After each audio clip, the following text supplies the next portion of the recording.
Day 23 of 365, Genesis 45, Genesis 46, Psalm 22. That Joseph could not control himself before all those who stood by him. He cried, "Make everyone go out from me." So no one stayed with him when Joseph made him known to his brothers. And he wept aloud so that the Egyptians heard it, and the household of Pharaoh heard it. And Joseph said to his brothers, "I am Joseph. Is my father still alive?" But his brothers could not answer him, for they were all dismayed at his presence. So Joseph said to his brothers, "Come near to me, please." And they came near, and he said, "I am your brother Joseph, whom you sold to Egypt. And now do not be distressed or angry with yourselves because you sold me here. For God sent me before you to preserve life. For the famine has been in the land these 2 years, and there are yet 5 years in which there will be neither plowing nor harvest. And God sent me before you to preserve for you a remnant on earth, and to keep alive for you many survivors. So it was not you who sent me here, but God. He has made me a father to Pharaoh, and lord of all the houses, and rulers over the land of Egypt. Hurry and go up to my father, and say to him, Thus says your son Joseph, God has made me lord of all Egypt. Come down to me, do not tarry. You shall dwell in the house of Goshen, and you shall be near me, you and your children, and your children's children, and your flocks, your herds, and all that you have. There I will provide for you, for there are yet 5 years of famine to come, so that you and your household and all that you have do not come to poverty. And now your eyes see, and the eyes of my brother Benjamin see, that it is my mouth that speaks to you. You must tell my father of all my honor in Egypt, and of all that you have seen. Hurry and bring my father down here. Then he fell upon his brother Benjamin's neck, and wept. And Benjamin wept upon his neck. And he kissed all his brothers, and wept upon them, after his brothers talked with him. When the report was heard in Pharaoh's house, Joseph's brothers have come. It pleased Pharaoh and his servants. And Pharaoh said to Joseph, Say to your brothers, do this. Load your beasts and go back to the land of Canaan, and take your father and your households, and come to me, and I will give you the best of the land of Egypt, and you shall eat the fat of the land. And you, Joseph, are commanded to say, Do this. Take wagons from the land of Egypt for your little ones and for your wives, and bring your father, and come. Have no concern for your goods, for the best of all the land of Egypt is yours. The sons of Israel did so, and Joseph gave them wagons according to the command of Pharaoh, and gave them provisions for the journey. To each and all of them he gave a change of clothes, but to Benjamin he gave 300 shekels of silver, and 5 changes of clothes. To his father he sent as follows: 10 donkeys loaded with good things of Egypt, and 10 female donkeys loaded with grain, bread, and provision for his father on the journey. Then he sent his brothers away, and they departed. He said to them, Do not quarrel on the way. So they went up out of Egypt and came to the land of Canaan, to their father Jacob, and they told him, Joseph is still alive, and he is ruler over the land of Egypt. And his heart became numb, for he did not believe them. For he did not believe them. But when they told him all the words of Joseph, which he had said to them, and when he saw the wagons that Joseph had sent to carry him, the spirit of their father Jacob revived. And Israel said, It is enough. Joseph, my son, is still alive. I will go and see him before I die. So Jacob set out for Egypt with all his possessions. And when he came to Beersheba, he offered sacrifices to the God of his father Isaac. During the night, God spoke to him in a vision. Jacob, Jacob, he called. Here I am, Jacob replied. I am God, the God of your father, the voice said. Do not be afraid to go down to Egypt, for there I will make your family into a great nation. I will go with you down to Egypt, and I will bring you back again. But you will die in Egypt with Joseph attending to you.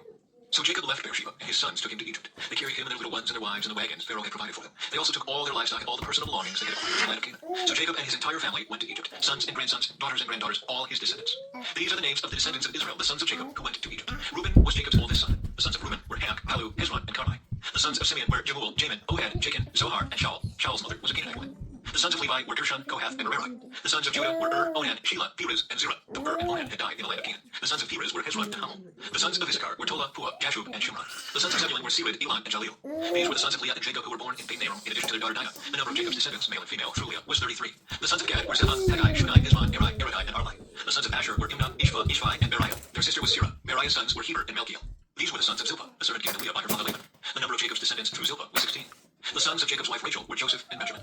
Joseph's sons born in the land of Egypt were Manasseh and Ephraim. Their mother was Asenath, daughter of Potipharah, the priest of On. Benjamin's sons were Bela, Vikar, Ashbel, Gera, Naaman, Ehi, Rosh, Mahim, Ahim, and Ard. These were the sons of Rachel and Jacob. The number of Jacob's descendants through Rachel was 14. The son of Dan was Husham. The sons of Naphtali were Jasiel, Guni, Jezer, and Shillem. These were the sons of Bilhah, the servant given to Rachel by her father Laban. The number of Jacob's descendants through Bilhah was 7.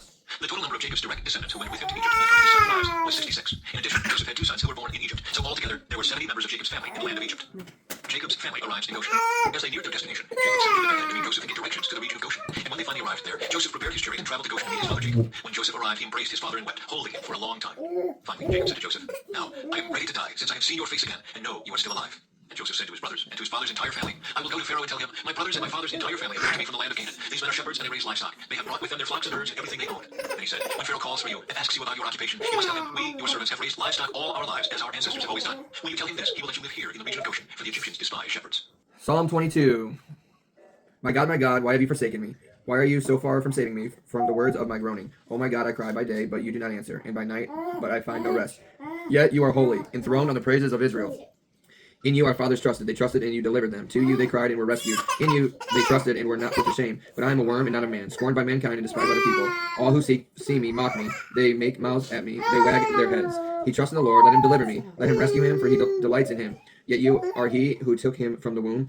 You made me trust you at my mother's breast. On you was I cast from my birth, and from my mother's womb you have been my God. Be not far from me, for trouble is near, and there is none to help. Many bulls encompass me; strong bulls of Bashan surround me. They open wide their mouths at me like a ravening and roaring lion. I am poured out like water, and all my bones are out of joint. My heart is like wax; it is melted within my breast. My strength is dried up like a potsherd, and my tongue sticks to my jaws. You lay me in the dust of death, for dogs encompass me. A company of evildoers encircles me. They have pierced my hands and my feet. I can count all my bones. They stare and gloat over me. They divide my garments among them, and for my clothing they cast lots. But you, O Lord, do not be far off. O you, my help, come quickly to my aid. Deliver my soul from my sword, my precious life from the power of the dog. Save me from the mouth of the lion. You rescued me from the horns of the wild oxen. I will tell you of your name to my brothers. In the midst of the congregation I will praise you. You who fear the Lord, praise him. All your offspring of Jacob, glorify him, and stand in awe of him, all you offspring of Israel. For he has not despised or abhorred the affliction of the afflicted, and he has not hidden his face from him, but has heard when he cried to him. For you come in praise to the great congregation. My vows I will perform before those who fear him. The afflicted shall eat and be satisfied. Those who seek him shall praise the Lord. May your hearts live forever, and all the ends of the earth shall remember and turn to the Lord, and all the families of the nations shall worship before you. For kingship belongs to the Lord, and he rules over the nations. All the prosperous of the earth eat and worship. Before him shall bow all who go down to the dust, even the one who could not keep himself alive. Posterity shall serve him. It shall be told on the Lord to the coming generation. They shall come and proclaim his righteousness to a people yet unborn, that he has done it. What past hurt might God be inviting you to see through a redemptive lens? Recently, you could say it was like my brother came to Christ. Like we kind of like we were when I was a believer and he wasn't. We were kind of like at odds. And like the redemptive thing would be like he came to Christ. He reached out to us. They reached out to us, and I think that helps like rectify a situation that was like sour in our life. Number 2, how does Joseph's response challenge your understanding of forgiveness? So Joseph goes and says, "It wasn't you that sent me here; it was God. Because eventually I'm going to save you from the famine." So how does that challenge your understanding of forgiveness? Things that happen to you or things that happen to other people, maybe because of situations that either they put you in or you put them in, the Lord has a plan for that. No matter if you think it's good or bad. I think a lot of the time, like, the rectification for that is like people get hurt and they don't forgive the Lord specifically, like when a loved one dies. But like something greater always comes from that, as we've seen within the past 6 months. So I think that forgiveness, like even forgiving the Lord and then being able to like, why did you do that? Like why God? Why have you forsaken me? Like, and then it comes out like this is what the plan was. This moved because of this.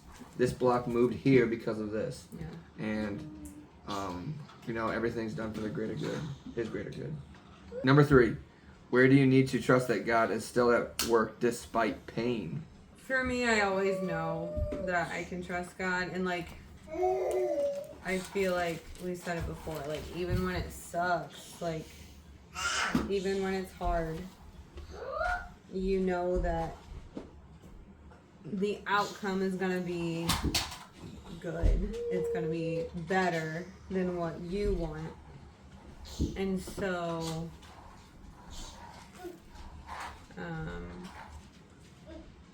as far as like pain, I don't know that I really had to endure like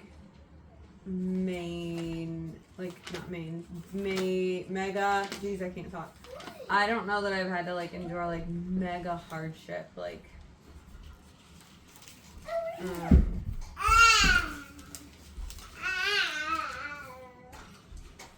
don't know, sorry.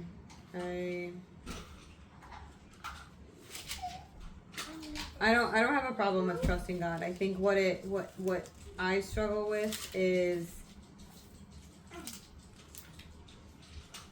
finding contentment when things are hard, and so I guess, even though I trust him, I don't want to say that it like shakes my faith at all, but it's like a mindset thing. I don't know. Yeah. I think it's just one of the most important things is like when you talk about the crucifixion and Jesus, a lot of people say if Jesus is God, why does he cry out to God? And that's Matthew 27:46. And now in the ninth hour cried out in a loud voice, saying, Eli, Eli, lema sabachthani, that is, my God, why have you forsaken me? He's calling back to Psalm 22. That's what he's doing. He's reading of his anguish, and then literally in the middle of Psalm 22, it's laying out the story of the crucifixion. Like the things that happened in the crucifixion, it's laying out. So, my God, why have you forsaken me? And he says it right here in 27:46. My God, why have you forsaken me? And then as it goes on, it literally says, many bulls encompass me, strong bulls of Bashan surround me. They open wide their mouths over me like a ravening and roaring lion. I am poured out like water, all my bones are out of his joint. My heart is like wax, it is melted within the breast. For dogs encompass me, a company of evildoers encircle me. They have pierced my hands and my feet. I can count all my bones. They stare and gloat over me. They divide my garments among them, and for my clothing they have cast lots. That's the same thing that the guards did to him when he was on his way. Yeah. They stripped him off. But I'm talking, it's like if someone comes across this video is wondering about it, like when he says, my God, why have you forsaken me? He's not calling like out to God. He's reciting Psalm 22, which is basically showing like the story of the crucifixion. He's claiming his divinity. That's what he's doing. So that's just like the important thing. So that's it for day 23. Peace.